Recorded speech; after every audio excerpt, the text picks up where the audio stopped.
Un aullido espeluznante rasgó el silencio sepulcral de la noche en el altiplano de Santa María del Polvo, tan cercano que parecía como si la bestia estuviera justo en el umbral de la desvencijada casa de adobe. Dentro, bajo la luz vacilante de un candil de aceite, Elena se sobresaltó. Sus ojos castaños profundos, teñidos de una extraña y santa tristeza, se abrieron de par en par hacia la oscuridad. El viejo rebozo azul, con estrellas plateadas y desvaídas bordadas a mano que cubría sus hombros, vibró suavemente. Estrechó contra su pecho a Mateo, su hijo de 8 años, que temblaba de miedo y por la fiebre incipiente. Allá afuera, no solo reinaban la oscuridad y los aullidos del lobo, sino también el dominio de la sequía implacable. Bastaban unas pocas imágenes fugaces en su mente: la tierra agrietada como una herida abierta, los tallos de maíz esqueléticos bajo la tenue luz de la luna y el pozo, seco desde hacía ya mucho tiempo. El miedo tangible, el lobo grande, el misterioso lobo gigante y el miedo intangible, el hambre, la sed, atenazaban a aquel polvoriento pueblo. La sequía no solo roía la tierra, roía la vida misma. Mateo se debilitaba por momentos, su aliento ardiente quemando el delgado brazo de Elena. Ella, impotente, solo podía susurrar plegarias, su rostro delicado reflejando la melancolía de la vieja imagen de la Virgen de Guadalupe en la pequeña iglesia. En medio del delirio febril, Mateo tuvo de pronto una visión luminosa: su madre, Elena, de pie en la cima del cerro sagrado, la árida colina sagrada que dominaba el pueblo. El rebozo azul de su madre irradiaba una luz suave, como un halo, y a sus pies, de la roca reseca donde el antiguo arroyo se había extinguido, brotaba inesperadamente un chorro de agua cristalina. El lobo grande apareció, mostrando sus colmillos con un gruñido, pero la luz que emanaba de su madre lo repelía.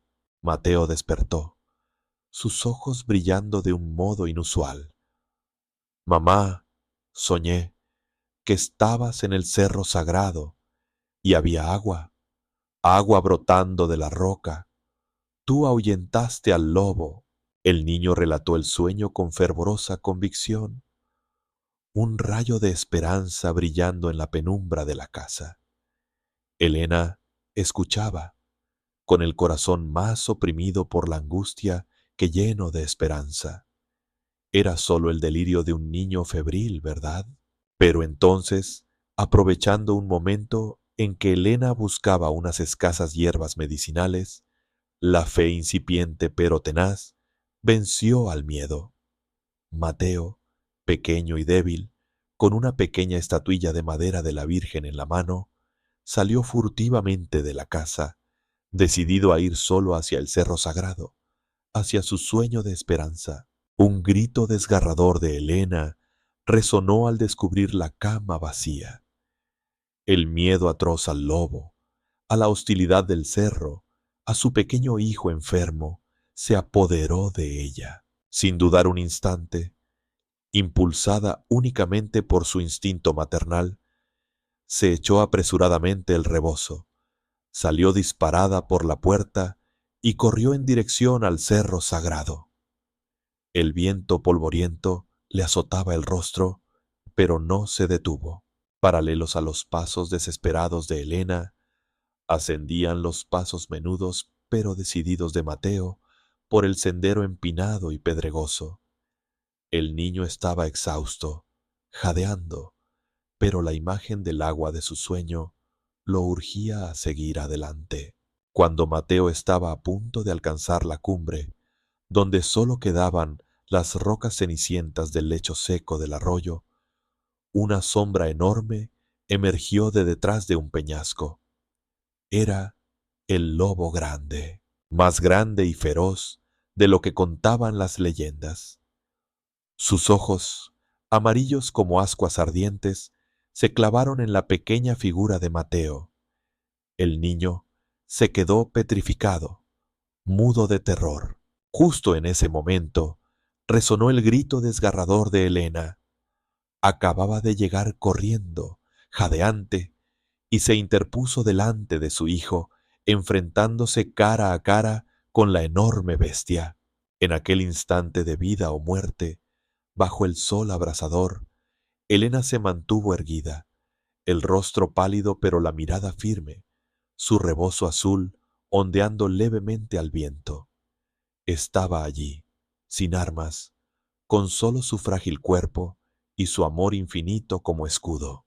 El lobo lanzó un último rugido, preparándose para atacar. Mateo cerró los ojos con fuerza, apretando la estatuilla de madera. Helena tomó una respiración profunda, y entonces la tierra bajo sus pies se estremeció.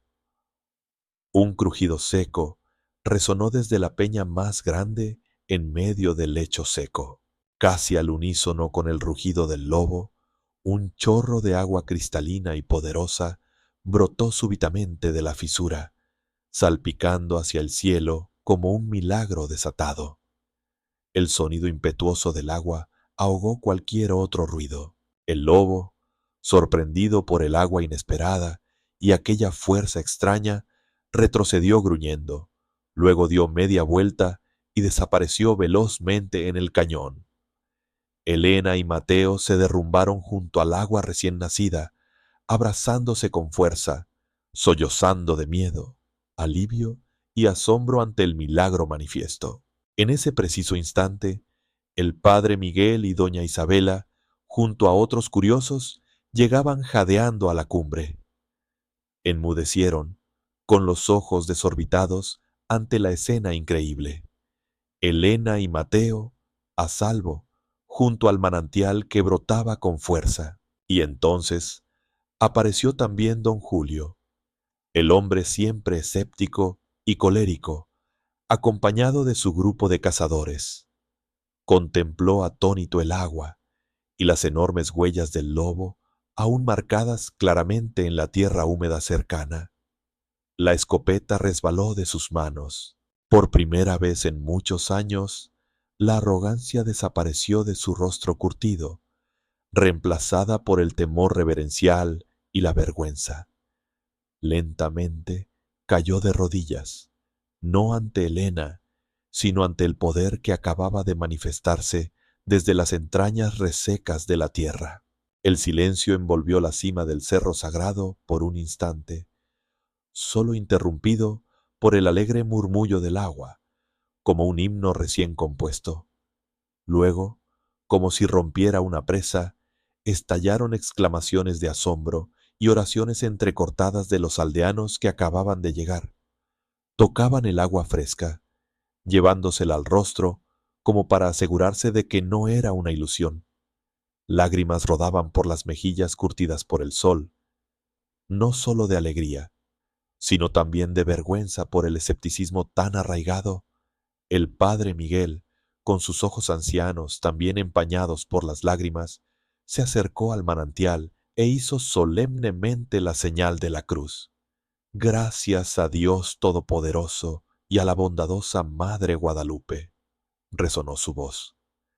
Él ha escuchado las súplicas de sus hijos a través de la fe de un niño y el amor de una madre.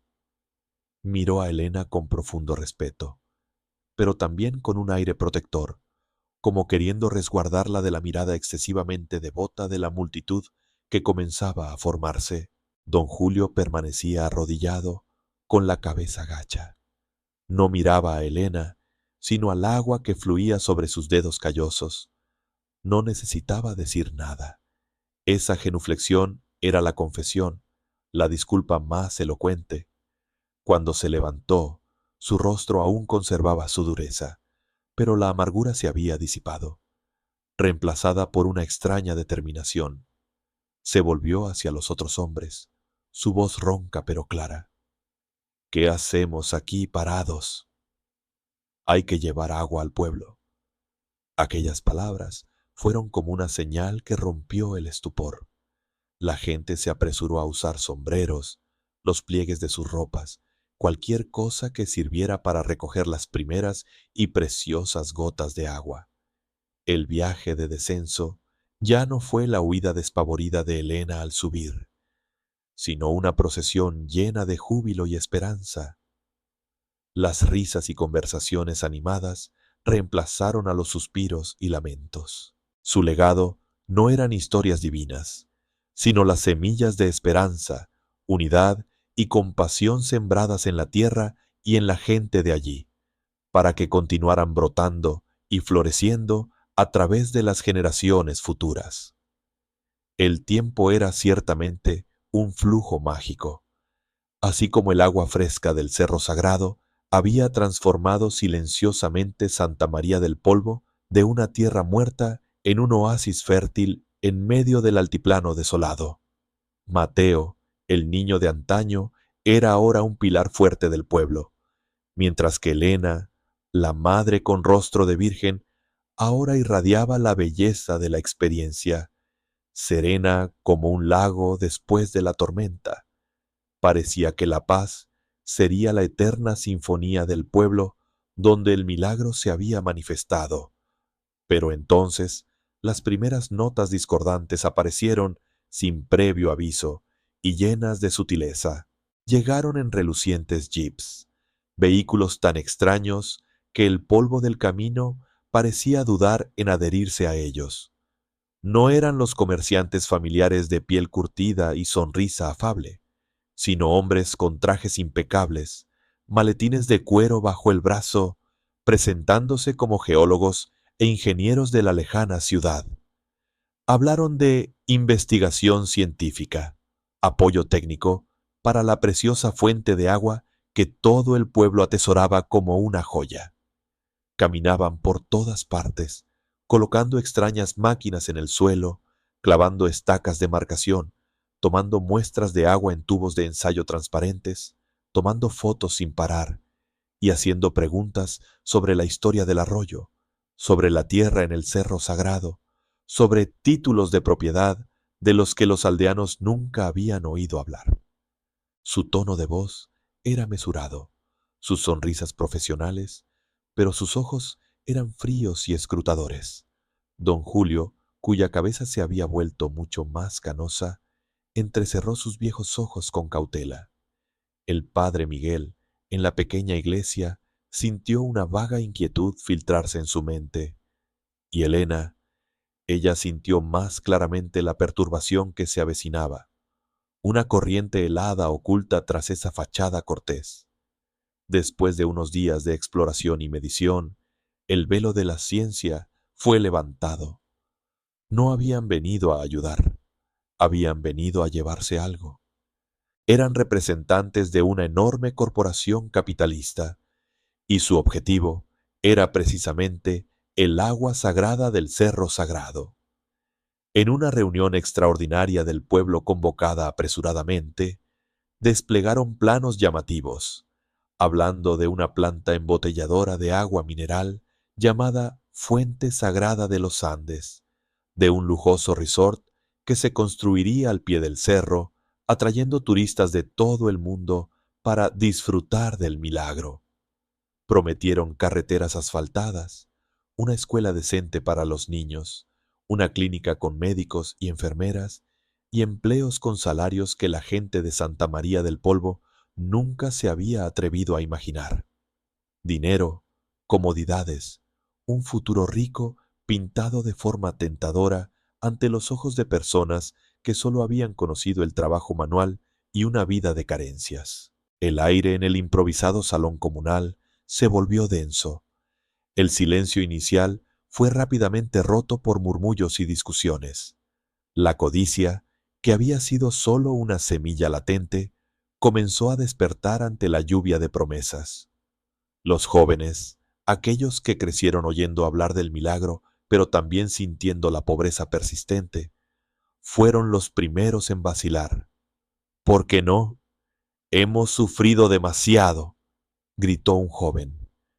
Esta es la oportunidad de cambiar nuestras vidas, secundó otro. Pero las voces de oposición también resonaron con fuerza. Don Julio golpeó la mesa y se levantó, su voz temblando de ira. Quieren convertir el regalo de la Virgen en mercancía. Agotarán el agua, contaminarán nuestro cerro sagrado. Y entonces volveremos a no tener nada. Perderemos nuestra tierra, nuestra libertad.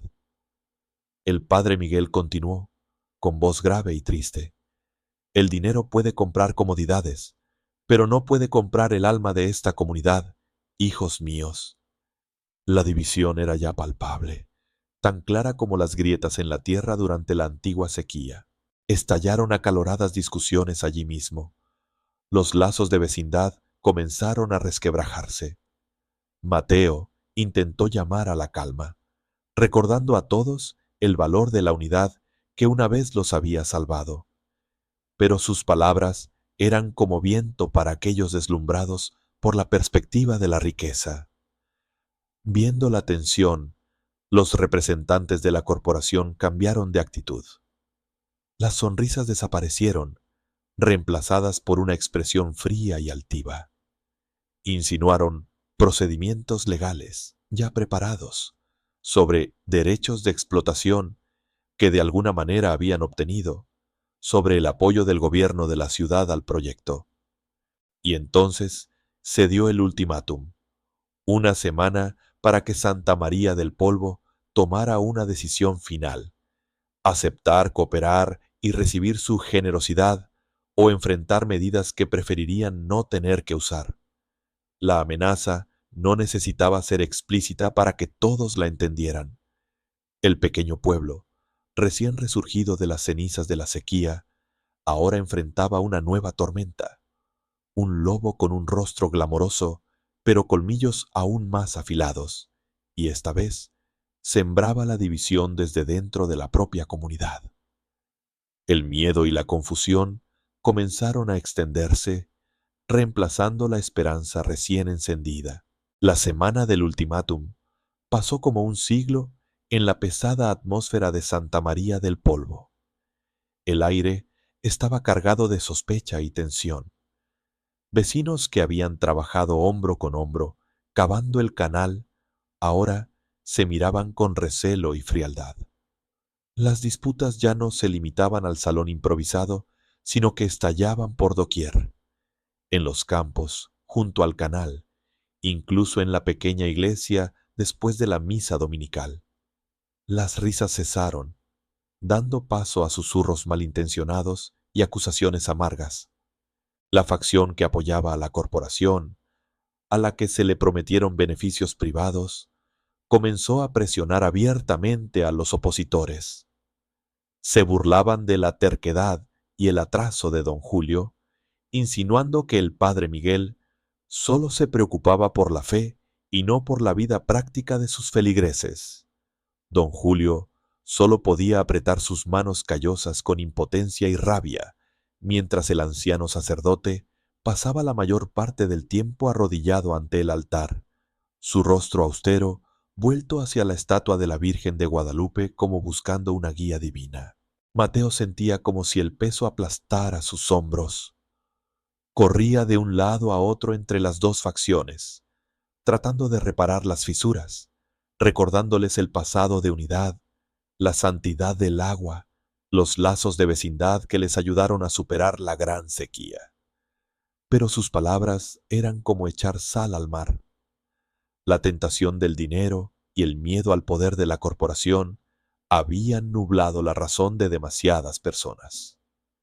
Veía con dolor cómo el pueblo que su madre y toda la comunidad habían reconstruido con tanto sudor, lágrimas y fe, estaba al borde del colapso debido a la codicia y la debilidad humanas. El trabajo en el campo se detuvo. El canal ya no era cuidado con esmero, y la confusión comenzó a extenderse de nuevo, como malas hierbas en la tierra recién revivida. En medio de ese frenesí y estancamiento, la presión finalmente recayó sobre la mujer que siempre había sido el símbolo silencioso del pueblo.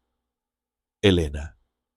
Una tarde, al anochecer, una multitud, en su mayoría personas que antes la miraban con veneración, llegó a su pequeña casa de adobe. Sus rostros ya no mostraban respeto, sino exigencia, incluso reproche. Doña Elena, se adelantó un hombre con voz áspera. Usted trajo el agua a este pueblo. Usted tiene voz, tiene poder. ¿Por qué no se pone de nuestro lado? Habla con la corporación para que cumplan sus promesas. Otra mujer intervino con tono lastimero. O haga otro milagro, como cuando ahuyentó al lobo. Eche a estos codiciosos para que el pueblo esté en paz. Elena permaneció en silencio en medio del círculo, su rostro manteniendo su calma habitual, pero sus ojos profundos ahora estaban cargados de una tristeza indescriptible. Miró cada rostro familiar, personas con las que había compartido pan, a las que había consolado en tiempos difíciles, y que ahora se volvían contra ella para interrogarla. Sacudió la cabeza suavemente. Su voz no era alta, pero suficiente para que todos la oyeran en el silencio expectante. El milagro más grande no reside en mí, hijos míos. Reside en nuestros corazones y mentes unidos cuando enfrentamos las pruebas. Esta agua es un regalo del cielo y la tierra para nutrir la vida, para que la compartamos entre nosotros, no algo para intercambiar por dinero o riqueza fugaz. Sus palabras sinceras y profundas hicieron que la multitud se detuviera por un momento. Algunos bajaron la cabeza avergonzados, pero el miedo y el anhelo de cambiar de vida estaban demasiado arraigados. El silencio fue rápidamente roto por murmullos de descontento. Habla muy bien. Component placement. Usted no sufre como nosotros. Zrenia, usted solo sabe rezar. Se fueron yendo uno por uno, dejando atrás amargos reproches resonando en el aire, dejando a Elena sola en el umbral de su pequeña casa, la soledad y el peso invisible de la responsabilidad casi haciéndola caer. Desde un rincón oscuro de la casa, Mateo lo había presenciado todo. Vio claramente el dolor en los ojos de su madre. Vio la desintegración de la comunidad que tanto amaba. Sintió como si alguien le apretara el corazón. Comprendió que, en esta situación, las palabras se habían vuelto inútiles. Había que actuar. Esa noche, con el plazo de la corporación a punto de expirar, cuando la desesperación llegaba a su clímax, una idea arriesgada y audaz surgió en la mente de Mateo. Se escabulliría solo hasta el cerro sagrado en la oscuridad de la noche. Haría algo, cualquier cosa, para detener los planes de la corporación, aunque fuera temporalmente. Tal vez sabotear las máquinas que habían dejado o encontrar una manera de bloquear el flujo del arroyo sagrado. Crear un incidente para ganar tiempo, para dar a los aldeanos una última oportunidad de reflexionar. Era un plan solitario, peligroso y que podría tener un alto costo. Preparó en silencio algunos elementos necesarios, su corazón latiendo con fuerza por la tensión y la determinación. Pero justo cuando Mateo entreabrió la puerta para salir a la noche, la puerta de la habitación contigua se abrió. Elena estaba allí, silenciosa como una sombra bajo la débil luz de luna que se filtraba por la rendija. Su rostro tenía una firmeza inusual, sin la tristeza de la tarde. No le preguntó a dónde iba ni qué hacía, como si hubiera leído sus pensamientos y su plan. Simplemente se acercó en silencio, tomó su familiar rebozo azul del perchero de madera y se lo echó lentamente sobre los hombros. Un gesto cotidiano, pero esa noche tenía un peso y un significado completamente diferentes. Luego miró directamente a los ojos de Mateo, su voz tranquila pero llena de una autoridad inquebrantable. Subiremos juntos, Mateo, pero no ahora, no en la oscuridad como ladrones. Iremos al amanecer, y no solo nosotros dos, todo el pueblo irá. Las palabras de Elena resonaron en la pequeña casa, no como una sugerencia, sino como una afirmación serena pero poderosa. Mateo se quedó atónito mirando a su madre, la sorpresa mezclada con una creciente admiración. Su plan arriesgado y solitario de repente parecía insignificante ante esta decisión inesperada y simbólica. Sin necesidad de más explicaciones, entendió que su madre había elegido un camino diferente: no esconderse ni sabotear en la oscuridad, sino enfrentar la situación directamente bajo la luz de la verdad y la justicia. Aún no había amanecido, la noche todavía cubría Santa María del Polvo, cuando las campanas de la vieja iglesia comenzaron a sonar inesperadamente, repicando insistentemente, urgentemente. No era el tañido habitual para la misa, sino un sonido apremiante, como una llamada a reunirse de tiempos ancestrales. Los aldeanos se despertaron sobresaltados, mirándose unos a otros con desconcierto, preguntándose qué estaba pasando. Se dirigieron gradualmente hacia la plaza, donde resonaban las campanas. Bajo la luz parpadeante de las antorchas y el primer resplandor del alba en el horizonte, vieron una escena extraña. El anciano Padre Miguel tiraba él mismo de la cuerda de la campana, su rostro arrugado, pero sus ojos brillando con una fe intensa. Y de pie en medio de la plaza, silenciosa como una estatua viviente, estaba Elena, con Mateo y don Julio a cada lado, sin arengas, sin llamados. Cuando cesó el repique, Elena simplemente se giró en silencio, sus ojos fijos en el cerro sagrado, apenas visible en la niebla matutina, y comenzó a caminar. Un paso lento, pero firme y lleno de determinación. Mateo caminó inmediatamente al lado de su madre, seguidos de cerca por don Julio y el padre Miguel, junto con un pequeño grupo de aldeanos leales que nunca habían perdido la fe. El resto de la multitud permaneció allí, vacilante, confundida. Se miraron unos a otros, observando al pequeño grupo que avanzaba silenciosamente hacia el cerro sagrado. El elocuente silencio de Elena, la determinación en el tañido del padre Miguel y la imagen familiar del cerro donde ocurrió el milagro, todo actuó como una invitación irresistible. Uno, luego dos, y luego grupos enteros comenzaron a separarse de la multitud, uniéndose silenciosamente a la procesión. Incluso aquellos que habían apoyado ruidosamente a la corporación ahora sentían una agitación interna, una mezcla de vergüenza y una tenue esperanza resurgiendo, instándolos a seguir. Así, la columna de gente creció, como un río silencioso fluyendo de regreso a su fuente, avanzando hacia el cerro sagrado bajo la luz del amanecer que se intensificaba. Cuando la procesión, ahora compuesta por casi todo el pueblo, llegó a la cima del cerro, vieron que sus temores se habían hecho realidad. Los representantes de la corporación estaban allí, con un grupo de guardias uniformados empuñando lo que parecían porras eléctricas, junto a las extrañas máquinas listas para ser puestas en marcha. Miraron a la multitud de campesinos desarmados que se acercaba con aire de confianza y cierto desdén. El líder del grupo, el hombre de rostro impasible y sonrisa condescendiente, dio un paso al frente, levantando una mano para detenerlos. «Se acabó el tiempo», gritó, su voz llena de falsa autoridad. «Tenemos permiso para empezar a trabajar aquí. Exijo que todos se dispersen». Su mirada se posó en Elena. Una sonrisa burlona apareció en sus labios. «Oh, la anciana, ¿va a rezar o a hacer otro milagro?» La tensión era palpable, pero Elena no mostró miedo ni vacilación. Avanzó tranquilamente unos pasos más, quedando frente a él, a solo unos metros de distancia. Su familiar rebozo azul destacaba brillantemente contra el cielo rosado del amanecer.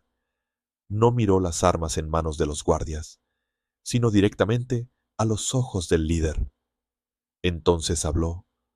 Su voz no era fuerte, pero en el silencio que envolvía la cima del cerro, cada palabra resonó clara, penetrando profundamente en el corazón de cada habitante de Santa María del Polvo y también en aquellos que la enfrentaban. Este cerro, dijo lentamente señalando suavemente el suelo bajo sus pies, es nuestro corazón. Esta agua, indicó hacia el arroyo que murmuraba, es la sangre que nos nutre. No es un recurso para que ustedes excaven, no es una mercancía para que le pongan precio. Es un regalo sagrado del cielo y la tierra, para que lo cuidemos, para que lo compartamos, no para medirlo con dinero ni tomarlo por la fuerza. Hizo una pausa, su mirada abarcando a todos los aldeanos detrás de ella.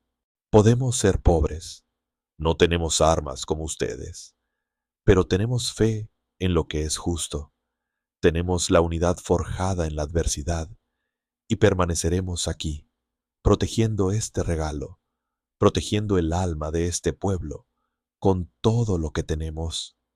Las palabras sencillas pero poderosas de Elena recorrieron como una corriente eléctrica la espalda de cada aldeano.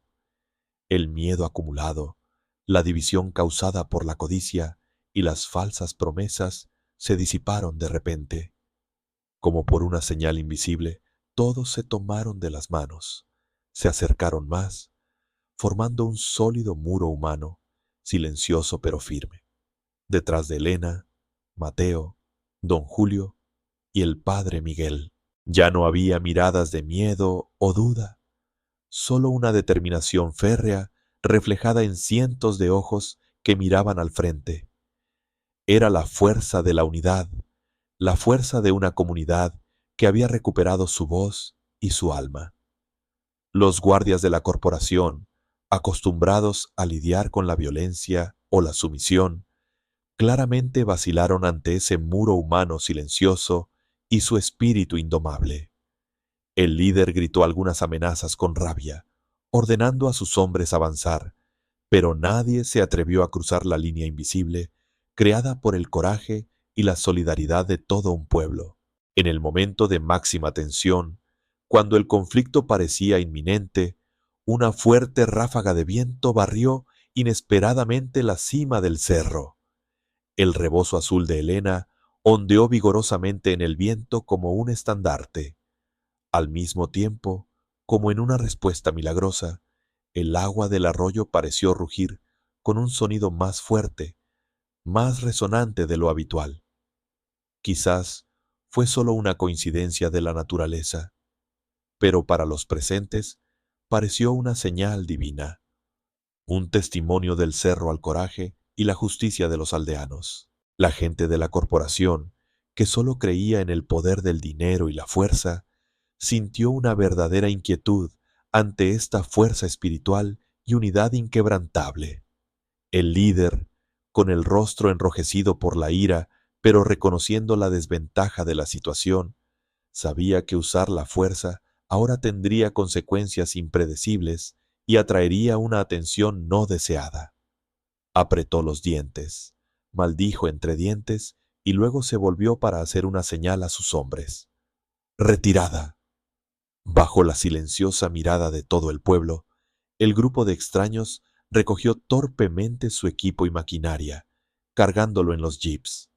Se fueron con amenazas de volver, de usar la ley, pero todos percibieron la derrota en su voz. Habían perdido, no por la fuerza, sino por el poder de la fe y la unidad. Cuando el último jeep desapareció tras la ladera, un estallido de vítores, intenso y liberador, resonó en la cima del cerro sagrado. La gente se abrazaba, bailaba, reía y lloraba en la alegría de la victoria. No solo habían protegido su preciosa agua, sino también su dignidad, el alma de Santa María del Polvo, de la invasión de la codicia. En medio de los abrazos y vítores, Elena permanecía allí, sonriendo en silencio, una sonrisa amable y pacífica. Sabía que el milagro más grande no fue el agua que brotó de la roca años atrás, sino el poder del amor y la unidad que podían germinar y arder incluso en los corazones aparentemente más áridos. El canto de victoria, que resonaba en el cerro sagrado, no era el de un héroe individual, sino el de toda una comunidad que se había atrevido a levantarse, a reencontrarse y a continuar escribiendo su historia de renacimiento. La noticia del milagro voló hacia el pueblo antes incluso que sus pasos. Cuando el primer grupo llegó a la plaza con el agua, todo Santa María del Polvo pareció estallar. La gente salió a las calles, tocando el agua, vitoreando, llorando. La desesperación acumulada durante años parecía lavada por la corriente milagrosa. Los días siguientes presenciaron un cambio extraordinario.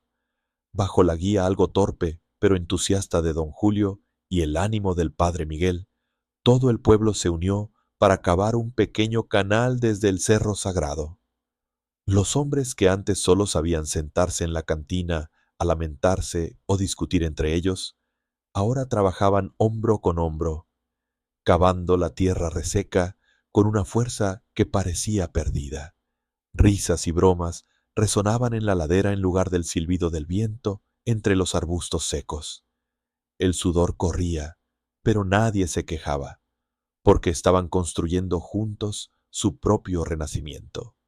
Las mujeres preparaban comida, bebida, ahora la había, y comenzaron a limpiar los huertos abandonados, preparándose para sembrar las primeras semillas con una esperanza nunca antes vista. En medio de ese bullicioso cambio, Elena mantenía su actitud tranquila y humilde.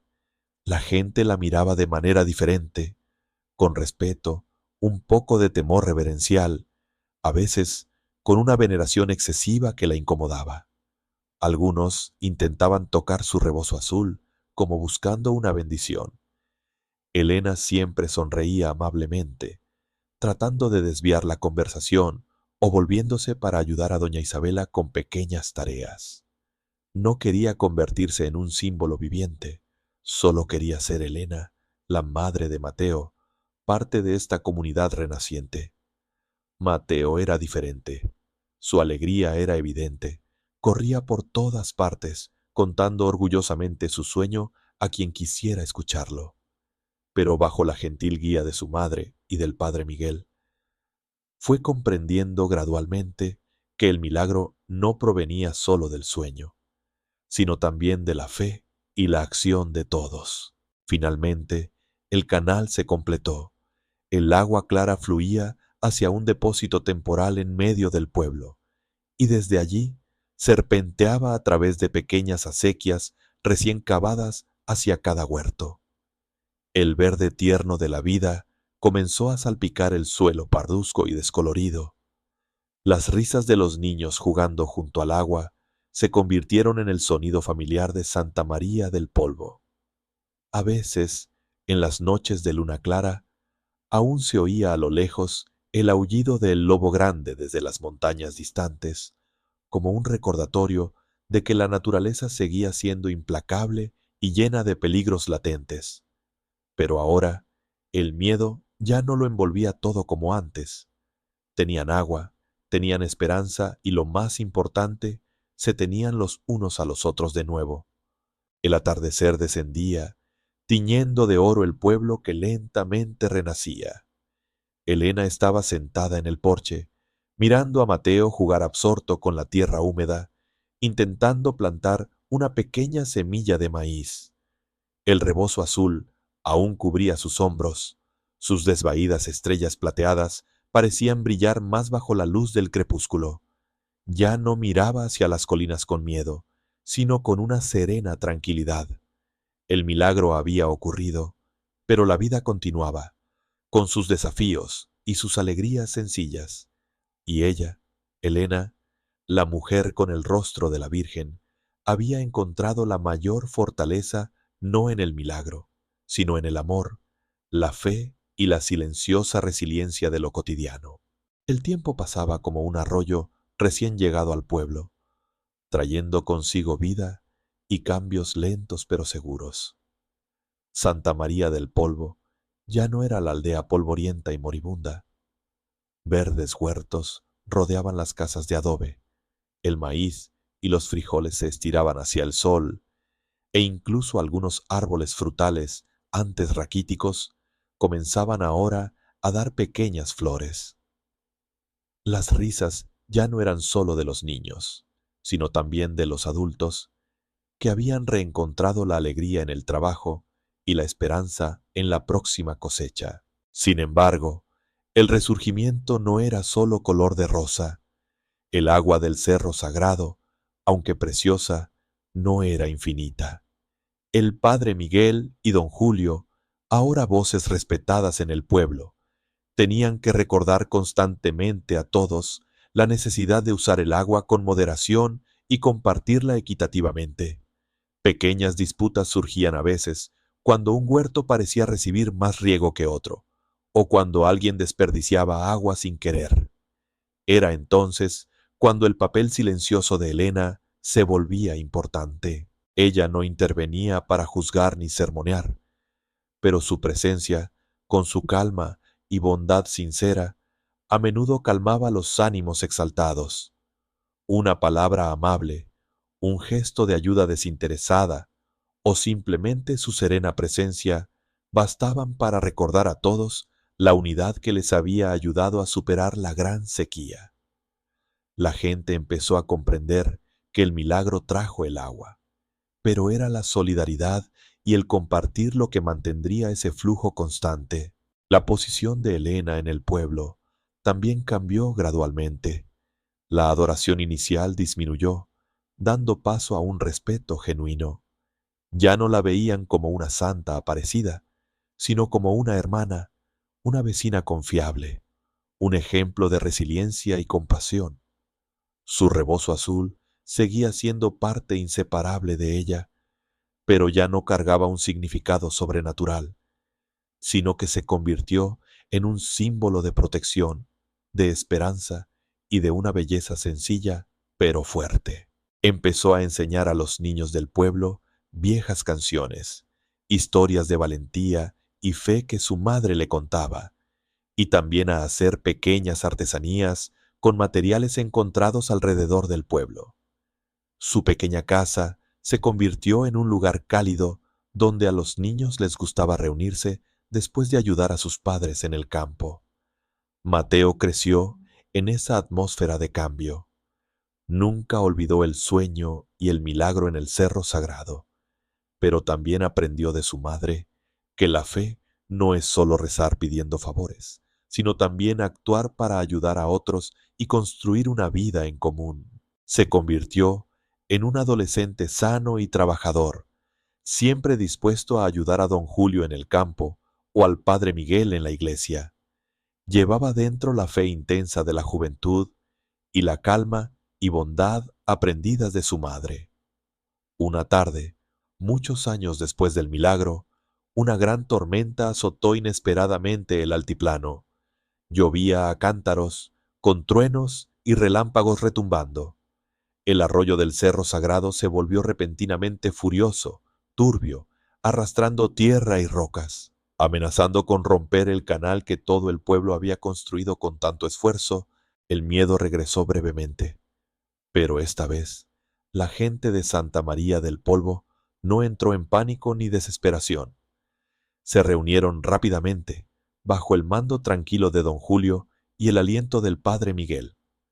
Hombres, mujeres, incluso adolescentes como Mateo, trabajaron juntos para reforzar las orillas del canal, despejar el flujo y proteger lo que habían construido juntos.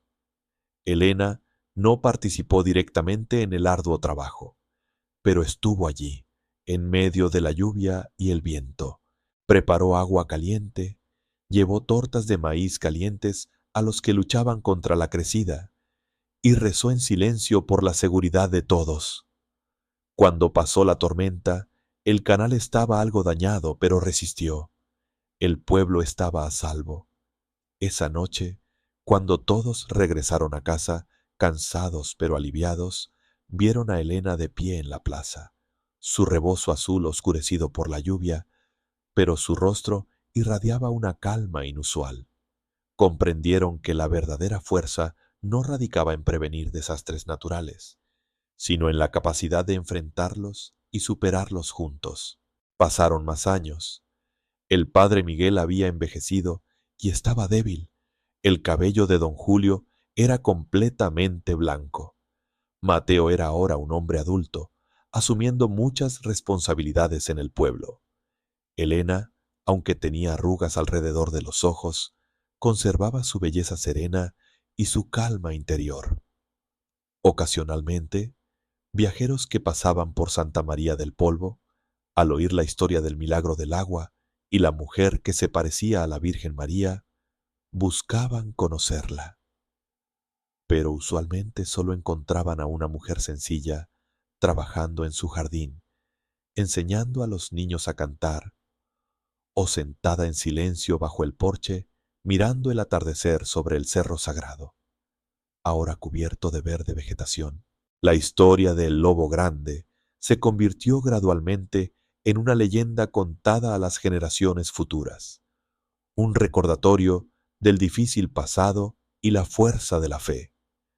El lobo nunca reapareció, pero su imagen permanecía en la memoria, no como un terror, sino como parte del viaje que había moldeado a la gente y la comunidad de Santa María del Polvo.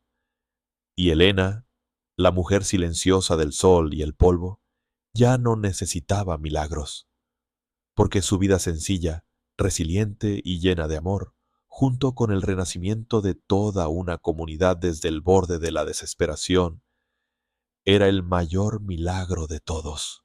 En medio de los abrazos y vítores, Elena permanecía allí, sonriendo en silencio, una sonrisa amable y pacífica.